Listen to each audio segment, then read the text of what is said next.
What's the difference between food scarcity and time-restricted feeding? One of them, I can't find food, and the other one is I'm choosing not to eat. Right. What's the difference between a heat warning and a sauna? I chose to step into the sauna. The other one I'm subjected to. What's the difference? This is the last one I'll give you, to forced labor that's punitive because of a crime you committed, or as you're a prisoner of war, forced labor and high intensity work that you signed up for, a boot camp. You choose. When we choose activities, they can be the same exact conditions that we're subjected to. There are entirely different cascades of health benefits between choosing and being subjected to. Now, here's the crux of the book. When people are told you have diabetes, don't do this, don't do that, don't do the other, they're not choosing. Right. They feel it's imposed on them. And it's not going to feel healthy to them. They're not going to have as much buy-in. You're going to miss out a placebo effect, which is salient for the effectiveness of a medication or an intervention. And their buy-in is going to be ultimately successful only if it's chosen. Right.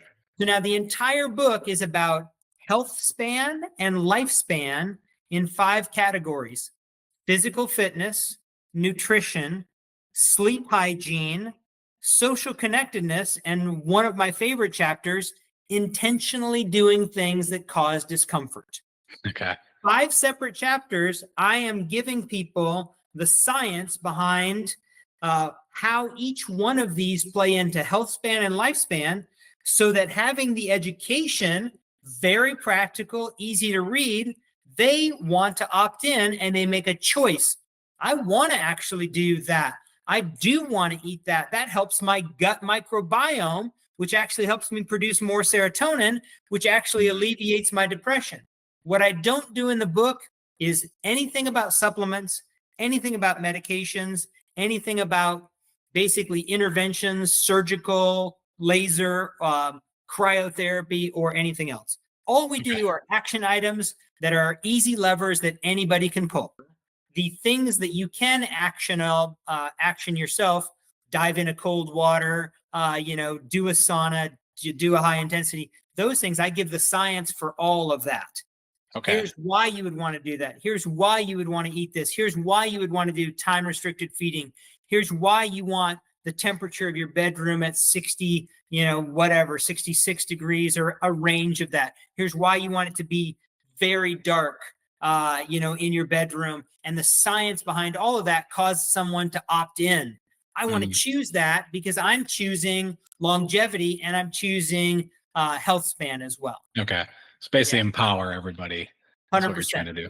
Yeah, I'm not going to coerce you to do any of it, but if I educate you in a compelling and easy manner, you might actually choose yourself, because that's what you're doing, is you're choosing your own health.